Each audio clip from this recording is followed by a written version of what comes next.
If you're enjoying this podcast, explore The Calm Operator, a practical survival guide by Steve Barker, published by Book Central. Built for pressure, it helps you stay composed, think clearly, and act effectively in outdoor, urban, and emergency situations. Find the book on Amazon or through the Book Central website. When people hear the words disaster preparedness, it's easy to picture a bunker full of gear or a dramatic last-minute escape. But real preparedness is usually quieter than that. It starts long before an emergency, with clear thinking, simple systems, and a plan you can trust when stress is high and information is limited.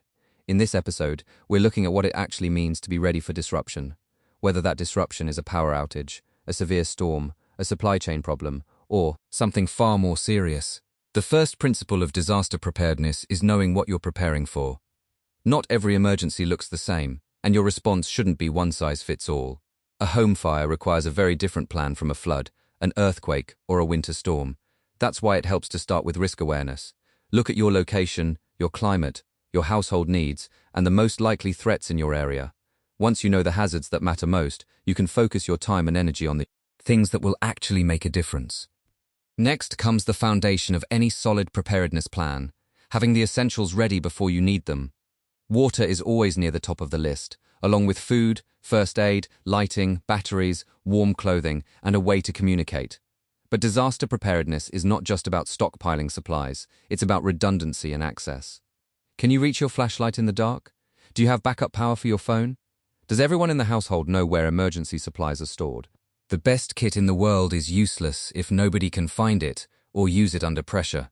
Another major part of preparedness is planning for decisions, not just equipment. In a crisis, people often lose time because they're trying to think through basic steps while under stress. That's why a simple written plan matters. Where will you meet if separated? Who do you call first? When do you stay put, and when do you leave? If you need to shelter in place, what does that look like in practice?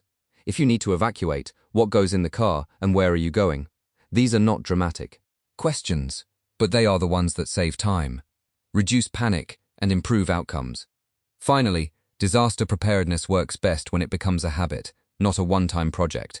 Check your supplies, replace expired items, practice your plan. Talk through scenarios with the people who matter most.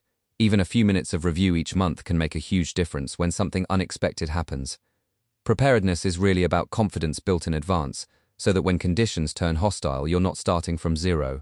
At its core, disaster preparedness is about responsibility, calm, and foresight.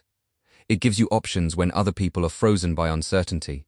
It won't prevent every crisis, but it will help you respond with more clarity, more control, and more resilience.